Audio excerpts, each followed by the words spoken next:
What's up guys, welcome to your 5th 3ds Max tutorial, and in this tutorial I'm going to be teaching you guys how to bind objects together, and we're going to be building some pipes to make it look like a bendy straw like you'd get at McDonald's or something, and we're going to be binding it together with another tube.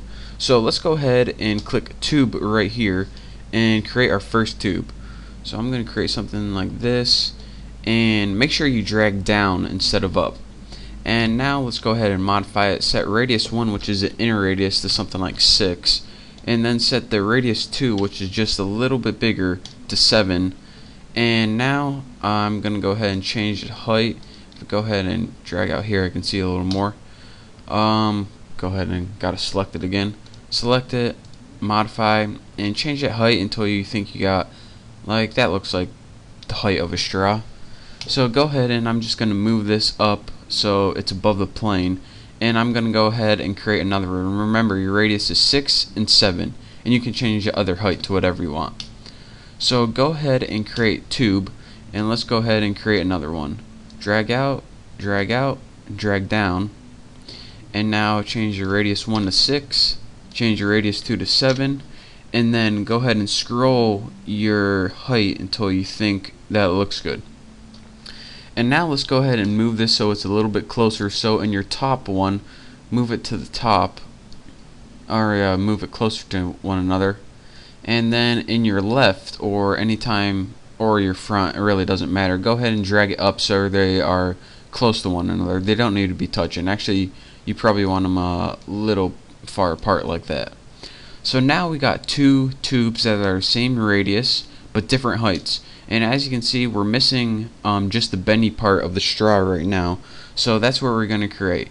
So let's zoom in on this since we don't need all that.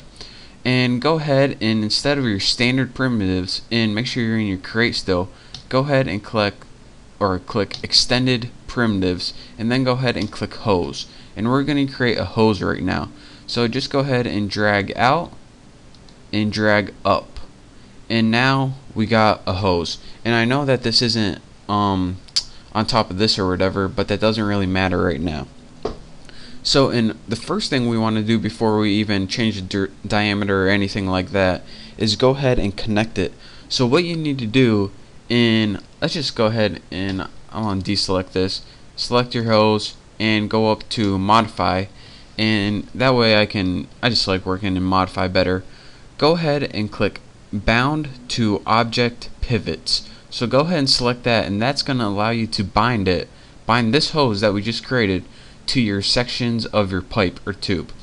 So go ahead and pick top object, click that, and this allows you to click your top object, and now it says top tube 2. So now let's go ahead and pick bottom object, and go ahead and press that. And now you see our hose is bound to our tubes. So let's scroll out a little bit, and now that it's bound to our tubes, we need to fix it up a little bit. So the first thing that we're going to want to do is change the tension. So just change it to something that looks nice, like 32, and just mess around with it, like 18 for the bottom. That looks good. Now aside from that, what we want to do is set the start and end value. In this depends, you always want to go 0 to start and 100 to end. So let me zoom up in here, and I'll show you what happens if you don't go 0 or 100. So if you go like from 50%, then the only thing you're editing is 50% of the tube. So you want to start at 0 and go to 100, and this way you can edit the entire hose, not the tube. So after that, what we want to do is probably go to cycles, and what cycles means is pretty much, in this case, how many bends. So we probably want to go something that looks good. That's too much, like 9. That looks good. And now this diameter right here, right under common hose parameters, this is the diameter of your let's see, you see the outer ridges right here and your inner ridges when it expands out and in. The diameter under common hose properties is your diameter of your inner. So let's go ahead and set that to something like, let me see, something that looks good, 13. That looks pretty good to me. So if we change it, we decide it looks bad, we can always come back. And now we want to go under hose shape, and this is the last thing we're going to do. And we're going to want to change the parameter, or excuse me, the diameter of the entire hose. So go ahead and probably the the best view for viewing this is the top, since you can see the diameter of the top hose. So go ahead and click this again, or your hose, and go ahead and change the parameter, or excuse me, how come I keep saying parameter, diameter of your hose by just scrolling down until it fits like right there. So that looks good from the top view, and also the perspective view, if we zoom in, that looks pretty good as well. So now we have a bendy straw, and we can go ahead and change our views with our view cube, and bam, look at that. So probably the only things you want to do now is you can change the color by clicking like color, set them all the same, change this color, and then go ahead and change this color, and just make sure they're all uniform color, so it kind of looks like, you know, a straw is all the same color, so got to keep it like that.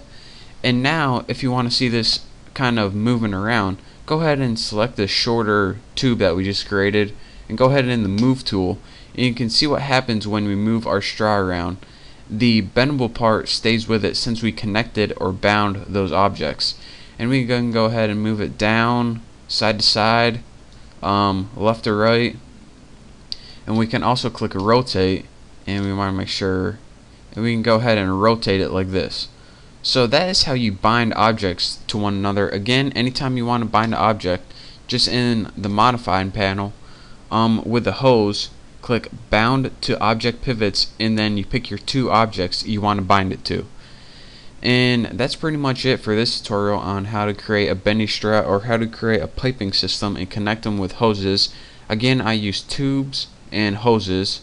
So thank you guys for watching. Don't forget to subscribe, and in the next tutorial I'll be showing you how to create something a little more advanced probably. So thank you for watching, and I'll see you next tutorial.